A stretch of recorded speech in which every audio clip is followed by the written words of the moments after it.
قنديل البحر كائن عايش من غير دماغ ومن غير قلب ومن غير دم. طب ازاي بيتحرك وازاي بيصطاد وازاي لسه عايش؟ جسمه بسيط ناعم شفاف، أكتر من 90% منه مية، مفيش عظم مفيش مخ، بس في نظام ماشي بدقة غريبة.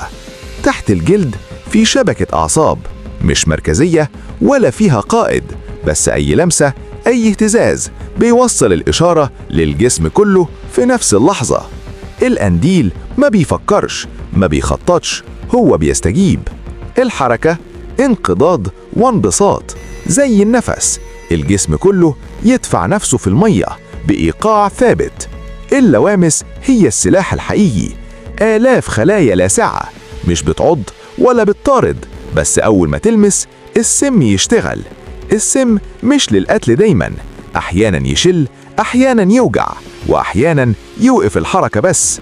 القنديل مش مفترس شرس ولا كائن ذكي، ده تصميم عايش بقوانين بسيطة بس فعالة، من غير عقل بس شغال، من غير دماغ بس موجود من ملايين السنين. دي كانت رحلتنا جوه قنديل البحر، كائن عايش من غير تفكير.